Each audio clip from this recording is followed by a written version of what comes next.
Hello and welcome to Leaders of Tomorrow, ETNA's special initiative that celebrates the undying entrepreneurial spirit of micro, small and medium enterprises.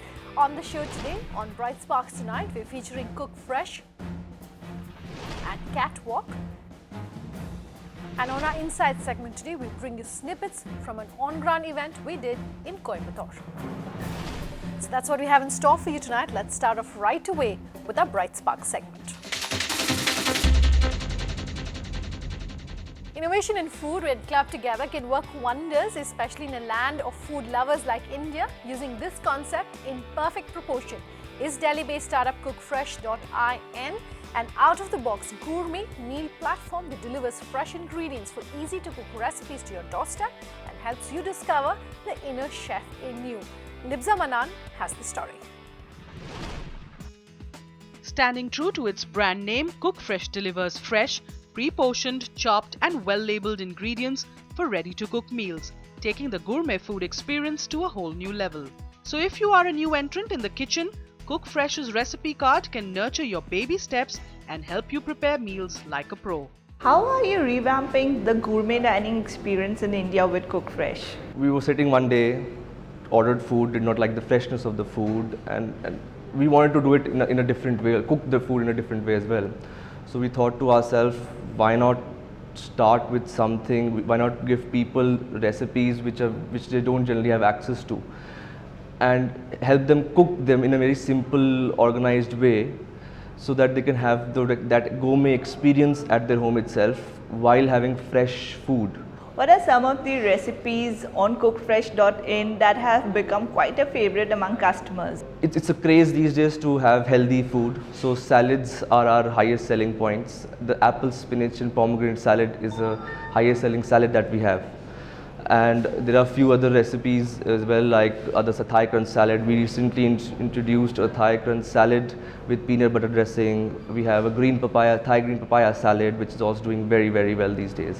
In order to comply with the standards of your brand CookFresh, what are the steps that you take to ensure freshness of ingredients? As of now, what we do is whenever we receive an order, we procure all the vegetables and meat fresh. We stock very little, especially in this weather. We stock very little, and so whatever we procure is directly from a certain source that we have. So it's absolutely fresh with us. It's not kept in fridges for a few days and then provided. It's absolutely fresh. Well, CookFresh seems to be an out-of-the-box gourmet dining platform. So how about competition in a space like this, and how would you differentiate your brand from other players? CookFresh, what we do, at the price point that we provide is the best in the market as of now. We're market leaders in the price point, I would like to say that. And the quality that we provide, the recipes that we provide are simpler. We don't provide anything complicated to any of the customers. It's simpler so that anybody and everybody can make at home. We don't provide baking dishes because in India that requires a lot of time and that requires a little expertise in baking. So we don't provide many baking options as well. So we have kept it very simple, very straightforward, so that a 10-year-old or a 50-year-old can easily make any of our recipes. CookFresh dishes start at a price point as low as 169 rupees and goes up to 749 rupees. From salads to gourmet meals to desserts, CookFresh is surely on a mission to make eating more fun and simple. This innovative fine food platform also tickles the taste buds of vegetarian foodies with its wide range of options. How different are CookFresh recipes from ready-to-eat meals that are available in the market today? So any ready-to-eat meal that you order or have at a restaurant, you have no idea about what kind of ingredients are going into that particular dish. I am from the hospitality background, I know the real truth. So there are certain areas where things are not really as they seem to be. But what we do is, so when we provide our boxes, everything is transparent. They look at the ingredients first. If they're not satisfied, they can complain to us, we'll have it back. But that has never happened, touch wood, till now. So everything's fresh in terms of when you see at it, you see and then you cook. Going ahead, what further innovation are you planning to bring within the brand? one thought is that why not provide, instead of ready to cook salad, ready to stir salads. So all they need to do is they'll have a salad box with them, with the sauces separately. They just turn the sauces over the salad, shake it up and start eating it. So that's very good for corporate people, for office goers who don't really have time for lunch. All they have to do is shake it up, start eating, and they're good to go. What are the expansion plans on the cards of Cook Fresh? So as I said earlier, first we want to capture Delhi market, then move nationally. Things are in pipeline. I really can't comment anything right now, honestly. But we'll definitely be there. We'll be a renowned brand nationally for sure in the coming few years. Cook Fresh delivers close to 1,500 ready-to-cook recipe boxes, clocking revenues close to 7 lakh rupees every month. This one-stop guide for foodies and novice cooks, which initially started with 18 recipes, has nearly 40 recipes today, all within a span of 2 years, offering busy Delhiites a quicker and healthier lifestyle at the ease of a click of a button. Up next on Bright Sparks tonight, we have a company that's helped women make a statement when it comes to fashionable footwear with its huge inventory. And both the online as well as offline stores, Catwalk is a showstopper in the Indian footwear market when it comes to affordable fashion. Palumi Mukhopadhyay gets us a sneak peek. It's slick, it's stylish, it can make a woman drool. With its tagline of affordable, disposable fashion footwear, Catwalk surely knows what women want. Started in 1990, the company focused on making women-only footwear for the Indian market. With its state-of-the-art designs, superior material and stringent quality checks, it has got its foot firmly in the door of the Indian footwear industry. Give us an idea about the survival strategy behind the footwear companies in the Indian market. The market is humongous. I keep telling my team that with 450 point of sales, we have just seen the tip of the iceberg. The market is so huge. And it is so unorganized right now. Means I keep telling my team, I keep telling my suppliers, I keep telling my business partners, when I say business partners, people whom we deal with, that if this business, which is unfortunately only 3% organized, so the balance 97% is so huge that if we increase by 1% or 2%, there are not enough sole factories to make soles for this trade. Really? So it's a huge business. Means if somebody needs to just do it correctly. Since women footwear is a highly aspirational product, what are the key factors do you keep in mind while producing it? Our vision is affordable and disposable, fast and furious fashion. Now this particular category has got so much of potential. People are getting aspirational by hour. We have got more than 30 point of sales based in tier 2 and tier 3. And if I look at my last 2 years performance, whatever new point of sales we have added, it's only majority of them are coming from tier 2 and tier 3. So aspirationally people are highly motivated. So why is Catwalk more focused into footwear? Why not to venture other areas like accessories, clutches, bags? We are all set by this year and we will start with handbags and leather accessories. And by 2020 we foresee that almost 25% of our revenue will be coming from accessories. So when it comes to the government of India, how supportive is the taxation structure when it comes to footwear industry vis-a-vis the apparel market? We have a stepmother treatment. We should be treated at par with apparels. Like when you wear something worth maybe a sari worth 100,000 rupees and you just pay 5% tax compared to when you buy something from me for 1,500 rupees and I'm paying 24% tax. So there is disparity which government needs to look into it on the war footing, else I already see the business dying. So you started with a vision for 100 stores. So what happened and what made you shut down the brick and mortar stores and shift your focus online? I think when we closed down over 25 standalone stores, I think it was the wisest decision at that particular time what we took.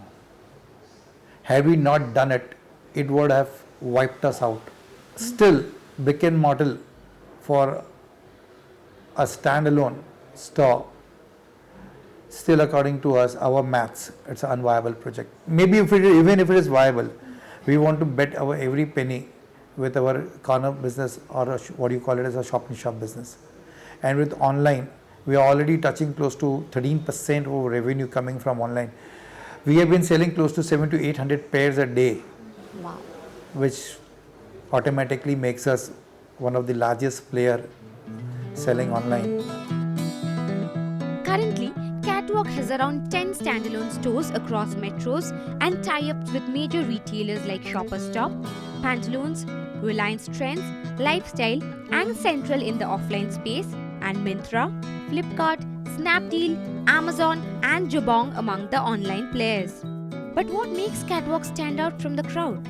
First criteria to make the fashion disposable at our store is that we follow the one thumb rule that within 30 days, if the style is not getting sold in the store, then we have to replace that style with some other new style. So that's how quickly we are adapting to the changes. And fashion is again related to the location.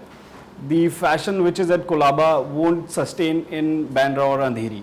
So we have to select each and every merchandise as per the demographics, as per the location. Catwalk started with a vision of 100 stores in India. But with the rise of international brands and the unorganized shoe market, Catwalk started facing the heat. To stay afloat, it has turned its business into an asset-light model. Using factories on rent for manufacturing and focusing on franchising, Catwalk became one of the front runners of the Indian footwear market. Let's take a quick break. On the other side, highlights from our MSME Connect Coimbatore event. Do stay tuned.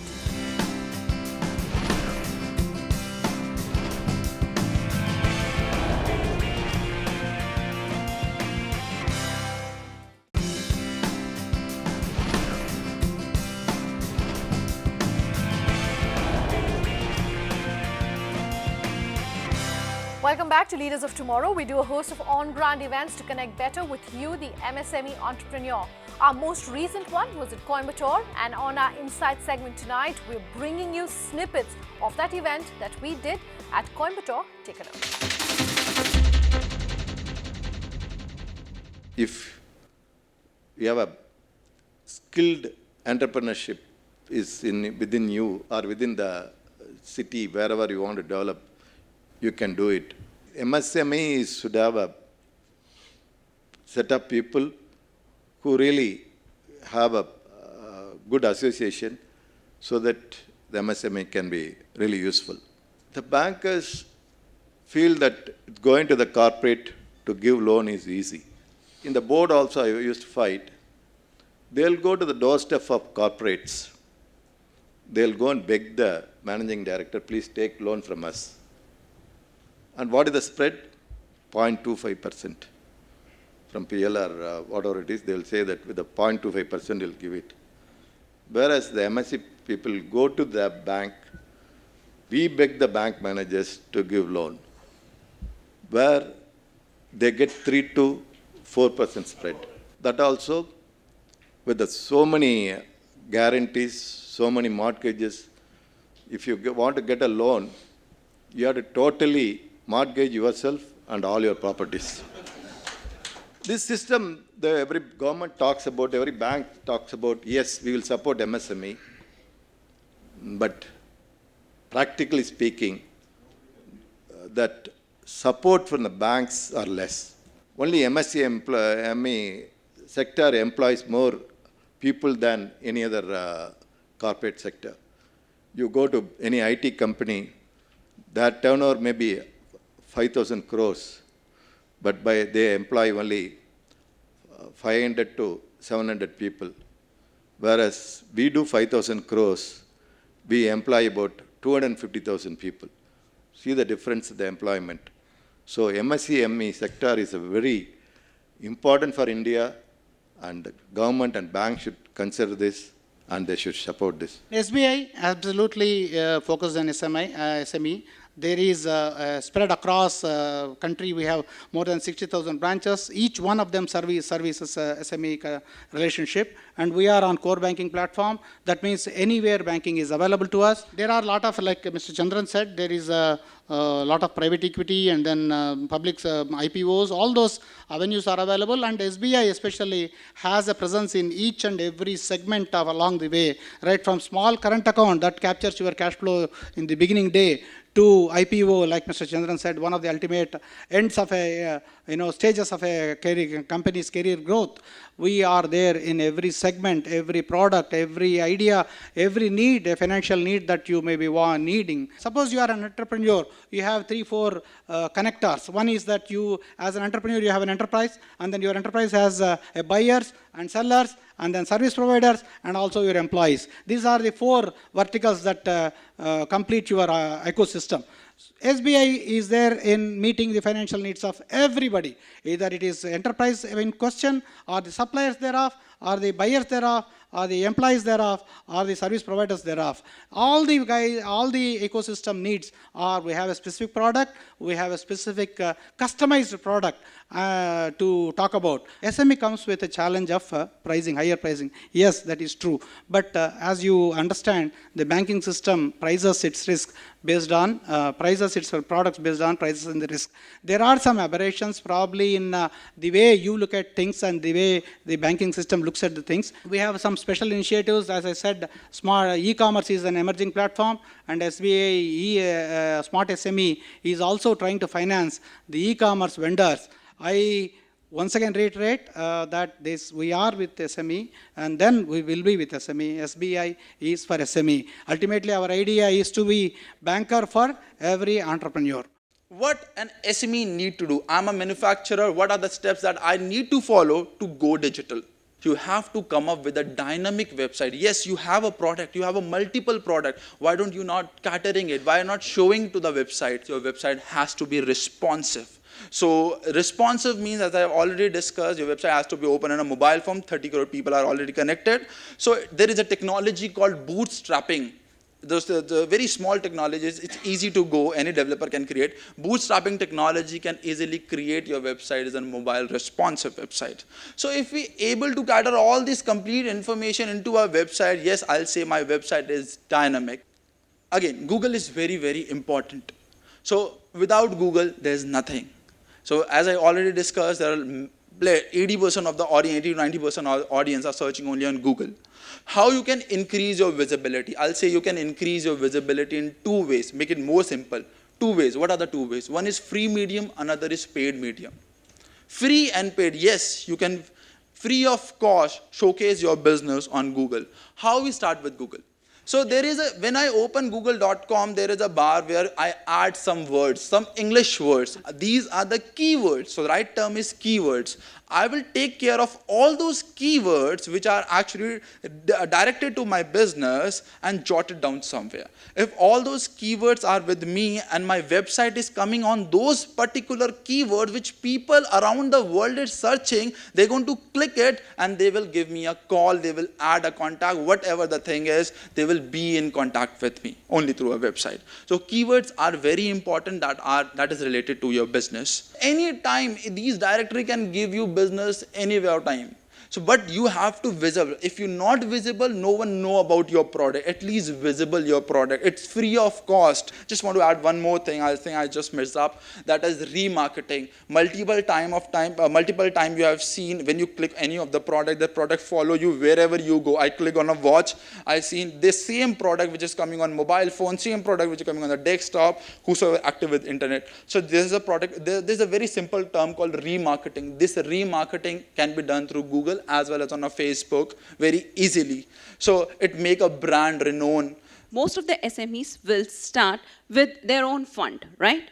And as they grow, their friends and relatives probably invest in their company and the company grows further. The next step is when you approach your neighborhood friendly bank and start getting loans from them. Now, at some point you reach a juncture where you can no longer, your collateral is exhausted and now you do not know how to grow your business further, but by the time you have reached there, you're actually ready to step on the accelerator. at this disjuncture that we have placed NSE Emerge. First and foremost, it's a very efficient raising of capital. Now, why do I say that? If you're going to take a loan from a bank, say around rupees 1 crore, what is the interest rate that you would be probably paying them? 13%? Yeah, I hear 13%. So your annual outflow is rupees 13 lakhs, right? In times where, economy is not doing too good, these payouts could actually have a very adverse impact on our balance sheet. In comparison, when you are raising capital from the market, you do incur a one-time cost. However, what you get is a long-term, debt-free, interest-free capital. Not just that, you get an opportunity to raise further capital. Most of the SMEs are very well known in their area of operations, right? But for them to expand beyond their area of operations always becomes a challenge. If you get listed on a platform, what you're doing for yourself is that you are actually, how many private limited companies we have? We have only 1,200 listed companies. So you're actually coming into an elite club of the listed companies. Not just that, if you're listing on an NSE Emerge platform, right from day one, you're available on our 250,000 terminals. We have a presence in every district in India. So you're available on every district in India. One of the questions that I get to hear is, ma'am, you've told us about all the benefits of listing. There sure has to be the other side of the story. So what are the challenges of being listed company? And more often than not, people have already decided what they want to hear even before they have asked me the question. And they probably feel that the corporate governance is going to be a challenge. Friends, I personally differ. Unless and until your corporate governance is in place, that structure is in place. It is the edifice for you to grow bigger. So I feel that if you inbuild in yourself a corporate discipline, which listing will require you to do, then probably you are paving way for the growth that is there for your company. So corporate governance is definitely a benefit that you gain from listing. Now, one unique feature that this listing platform is going to provide you is it is going to give you an opportunity to migrate to the main board 2 years after listing. The only condition being that your paid up capital should be minimum of rupees 10 crores. With that, it's a wrap on this edition of Leaders of Tomorrow. We'd love to hear from you. Do write in to us at leadersoftomorrow@timesgroup.com. Reach us on social media using the hashtag LOT or call us on that number on your screen. Thanks for watching.